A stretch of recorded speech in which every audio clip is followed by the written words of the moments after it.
बिस्मिल्लाहिर्रहमानिर्रहीम। अस्सलाम वालेकुम स्टूडेंट्स, आज हम डिराइव करने जा रहे हैं मिरर फार्मूला या mirror equation. Students, mirror formula ये रे ऑप्टिक्स का इंतहाई जरूरी टॉपिक है। मिरर फार्मूला हमें क्या बताता है? ये हमें मिरर के focal length, distance of object और डिस्टेंस ऑफ इमेज के दरमियान रिलेशन बताता है। मतलब ये है कि अगर फोकल लेंथ, कोई भी फोकल लेंथ है, हम डिस्टेंस ऑफ ऑब्जेक्ट को चेंज करते हैं तो डिस्टेंस ऑफ इमेज में कितना इंक्रीज या डिक्रीज आएगा। अगर हमें डिस्टेंस ऑफ इमेज का पता है और फोकल लेंथ का पता है तो हम इजीली डिस्टेंस ऑफ ऑब्जेक्ट को फाइंड आउट कर सकते हैं with the help of mirror equation. अगर हमें डिस्टेंस ऑफ इमेज या डिस्टेंस ऑफ ऑब्जेक्ट दोनों का पता है तो हम मिरर इक्वेशन के जरिए focal length of the mirror मालूम कर सकते हैं। तो आइए देखते हैं मिरर फार्मूला या मिरर इक्वेशन, इसकी डिराइवेशन क्या है। स्टूडेंट्स, यहाँ पे मैंने सपोज मैं रख देता हूं कोई भी object in front of a mirror, concave mirror.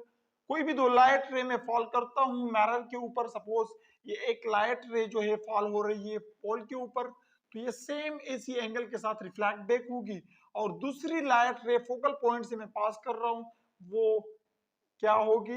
जब मिरर के ऊपर पड़ेगी, फोकल लेंथ से जो लाइट रे पास होती है और मिरर के ऊपर पड़ती है, तो हमने पढ़ा है कि ये लाइट रे क्या होगी? प्रिंसिपल एक्सिस के पैरेलल जाएगी और यहाँ पे जब ये मीट करती है तो ये हमारे पास इमेज बनता है।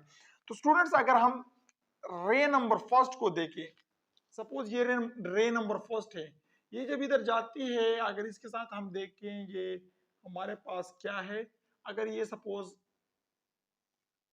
प्रिंसिपल एक्सिस है तो यहाँ पे एक ट्राइंगल बनता है। स्टूडेंट्स, ये ट्राइंगल हमारे पास बन रहा है और साथ में ये लाइट रे जब यहाँ पे रिफ्लेक्ट हो रही है तो ये लाइट रे इधर से पास होके यहाँ पे इमेज जहां बनता है तो यहाँ पे एक दूसरा ट्राइंगल बनता है। स्टूडेंट्स, अगर दोनों ट्राइंगल को देखें तो ट्राइंगल नंबर 1 जो है वो बी पी, ये एक triangle suppose A B P, और साथ में एक दूसरा ट्राइंगल बनता है रे नंबर 1 की वजह से जो ए प्राइम बी प्राइम पी है, ए प्राइम बी प्राइम पी, ये एक दूसरा ट्राइंगल बनता है। स्टूडेंट्स, अगर दोनों ट्राइंगल्स को हम कंपेयर कर ले तो यहाँ पे जो एंगल बन रहा है और यहाँ पे जो एंगल बन रहा है, क्योंकि ये जो है दोनों perpendicular to the principal axis है, तो इसलिए ये दोनों एंगल जो बन रहे हैं ये क्या है? ये 90 डिग्रीज एंगल है, दोनों राइट एंगल्स हैं। तो स्टूडेंट्स, हम कंपेयर कर सकते हैं इस एंगल को और इस एंगल को, तो हम कह सकते हैं कि angle forming at point A, जब पॉइंट ए के ऊपर एंगल बन रही है तो ए को हम दरमियान में रखेंगे, तो B A P, angle B A P is equal to angle A prime के ऊपर बन रहा है तो ए प्राइम को मैं दरमियान में रखूंगा, एंगल बी प्राइम ए प्राइम पी, ये एंगल, ये दोनों आपस में बराबर हैं। क्यों बराबर है? रीजन बिहाइंड दैट ये है कि दोनों हमारे पास दोनों जो राइट एंगल्स हैं, बोथ आर राइट एंगल्स। अब स्टूडेंट्स, इसके अलावा अगर ये एंगल हम देखें तो ये थीटा आई है और ये थीटा आर है, तो हमने लॉज ऑफ रिफ्लेक्शन में पढ़ा था कि थीटा आई हमेशा के लिए थीटा आर के बराबर होगा। तो इसलिए हम इस एंगल को लिख सकते हैं जो पॉइंट पी पे बन रही है, एंगल पॉइंट पी पे जो बन रही है, पी को हम दरमियान में रखेंगे, ए पी बी या B P A, angle B P A या angle A B P as equal to angle point P के ऊपर जो बन रही है इस ट्राइंगल का angle A prime P B prime, angle A prime P को सेंटर में रखेंगे बी प्राइम, या angle B prime P A prime, इस तरह से भी लिख सकते हैं।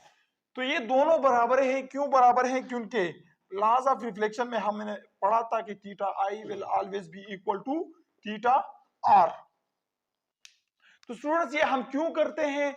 ये हम इसलिए करते हैं कि मैथमेटिकली हमें पता है कि जब भी कोई भी दो ट्राइंगल हो और उनके कोई भी दो एंगल्स अगर आपस में बराबर है तो इनके करस्पॉन्डिंग साइड्स का रेशो आपस में बराबर होगा। क्या मतलब? इन दोनों ट्राइंगल्स के दो दो एंगल आपस में बराबर हो गए, तो अब हम लिख सकते हैं के इसके परपेंडिकुलर का रेशो, इस दूसरे ट्राइंगल के परपेंडिकुलर के रेशो, या इस ट्राइंगल के perpendicular ratio to the perpendicular of the triangle will be equal to the base of the first triangle ratio the base of second triangle. क्या मतलब ये है कि perpendicular of first triangle to the perpendicular of second triangle will be equal to base ratio of base of first triangle to the ratio to the base of second triangle. The ratio of perpendiculars of both the triangle will be equal to the ratio of bases of both the triangles. तो हम लिख सकते हैं यहाँ पे जो perpendicular है वो ए बी है, क्या है, ए बी है, और यहाँ पे जो परपेंडिकुलर है वो ए डैश बी डैश ए प्राइम बी प्राइम है, और यहाँ पे जो बेस बन रहा है तो इसको हम क्या कहते हैं, ये ऑब्जेक्ट है, तो पोल से लेकर ऑब्जेक्ट तक का डिस्टेंस, इसको हम डी नॉट बोलते हैं, डिस्टेंस ऑफ ऑब्जेक्ट, तो इसको हम डी नॉट लिख सकते हैं। और यहाँ पे एमएच से, पोल से लेकर एमएच तक का जो डिस्टेंस होता है हम इसको डिस्टेंस ऑफ एमएच बोलते हैं, डी आई, तो डिवाइड बाई डी आई। और स्टूडेंट्स ये हमारे पास बन रहा है इक्वेशन नंबर 1। स्टूडेंट्स ये कैलकुलेशन थी हमारे पास रे नंबर फर्स्ट की। अब अगर हम रे नंबर सेकंड को देखें, सेकंड रे वो पोल से पास हो रही थी और यहाँ पे जाके जब हिट हो रही है तो ये स्ट्रेट जाएगी और यहाँ पे ये इस पॉइंट पे जाके मीट करेगी। तो स्टूडेंट्स अगर रे नंबर 2 के ऊपर नजर हम डालें, रे नंबर 2, तो ये हमारे पास एक ट्राइंगल बन रहा है, लेकिन इसको ये मिरर जो है, मिरर का एपर्चर ये इंतहाई कम होगा, स्मॉल होगा, ताकि ये हमारे पास क्या हो, स्ट्रेट नजर आए, स्ट्रेट, क्योंकि ये एंगल पर 90 डिग्री नहीं बन सकता अगर ये स्ट्रेट ना हो। अच्छा स्टूडेंट्स यहाँ पे एक ट्राइंगल बन रहा है ये, तो इस ट्राइंगल को अगर इस पॉइंट को मैं डी नाम दे दूं तो ये ट्राइंगल जो बनेगा पी डी एफ या एफ पी डी या एफ डी पी, तो पी डी एफ ट्राइंगल बनता है। और यहाँ पे ऊपर अगर हम देखें तो ये एक ट्राइंगल बनता है ए बी एफ। स्टूडेंट्स यहाँ पे हमारे पास दो ट्राइंगल्स रे नंबर सेकंड बनाता है। कौन कौन से ट्राइंगल्स, अगर रे नंबर फर्स्ट को मैं मिटाऊं तो इस तरीके से दो ट्राइंगल्स अभी यहाँ पे बन रहे हैं, एक ट्राइंगल ये है और एक ट्राइंगल ये ऊपर वाला है। अगर ये पॉइंट एफ है तो एक ट्राइंगल ये है और एक ट्राइंगल ये है। यहाँ पे सपोज 90 डिग्री एंगल बन रहा है क्योंकि इसको हम स्ट्रेट कंसीडर करेंगे। तो ये हमारे पास फर्स्ट ट्राइंगल क्या है, ट्राइंगल ए बी और एफ, एंड सेकंड ट्राइंगल कौन सा है, P D triangle, triangle P D F. तो स्टूडेंट्स यहाँ पे अगर हम देखें ये एंगल और ये एंगल दोनों बराबर हैं, क्यों, क्योंकि दोनों राइट एंगल्स हैं। तो पॉइंट ए पे जो एंगल बन रहा है पॉइंट ए पे, और मैं यहाँ पे लूंगा B F will be equal to angle point P के ऊपर बन रहा है, तो एफ पी टी दोनों बराबर है। क्यों बराबर है, क्योंकि both are right angles, both are right angles, दोनों राइट एंगल्स हैं। अब इसके अलावा अगर ये एंगल देखें और ये एंगल हम देखें तो ये दोनों भी बराबर हैं, ये एंगल और ये एंगल। ये क्यों बराबर है, क्योंकि ये दोनों जो है ऑपोजिट एंगल्स है, कंसेक्यूटिव ट्राइंगल्स के ऑपोजिट एंगल्स है।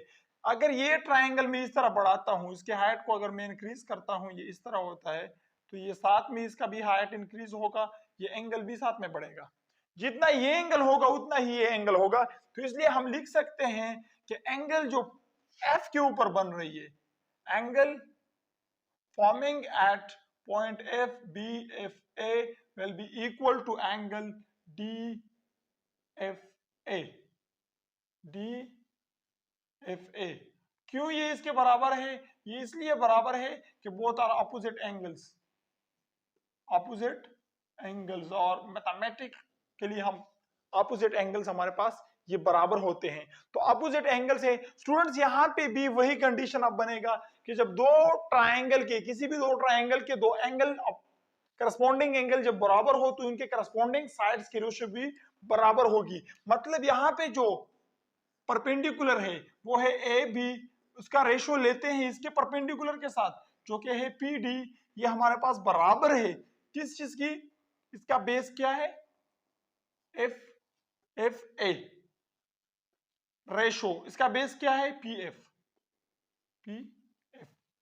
तो स्टूडेंट्स ये हमारे पास कोई इक्वेशन नंबर 2 बन जाती है।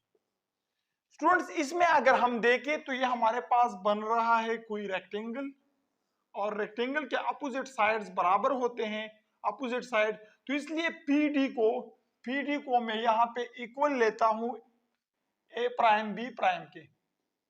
अगर P D A prime B prime के बराबर है और एफ पी पोल और फोकल पॉइंट के दरमियान जो एंगल, जो डिस्टेंस होती है, इसको हम फोकल लेंथ कहते हैं, स्मॉल एफ से डिनोट करते हैं। और ए एफ, अब ये ए एफ या एफ ए जो है ये हमारे पास बराबर है। देखिए यहां तक ये डिस्टेंस ऑफ ऑब्जेक्ट है, डिस्टेंस ऑफ ऑब्जेक्ट से अगर हम फोकल लेंथ को माइनस कर ले तो ए एफ बनता है। मतलब ये है कि F A is equal to distance of object minus focal length, distance of object minus focal length. Object distance से फोकल लेंथ को माइनस कर ले तो ये हमारे पास बनता है। अब इन तीनों को अगर ये स्टार, ये डबल स्टार इसको मैं नाम देता हूं, और ये ट्रिपल स्टार कोई इक्वेशन बन जाती है हमारे पास। इन तीनों को अगर मैं इक्वेशन नंबर 2 में पुट कर लेता हूं तो इक्वेशन नंबर 2 बन जाएगा A B divide by A prime B prime, ये बराबर होगा एफ ए की जगह D not minus F divide by P F की जगह स्मॉल एफ।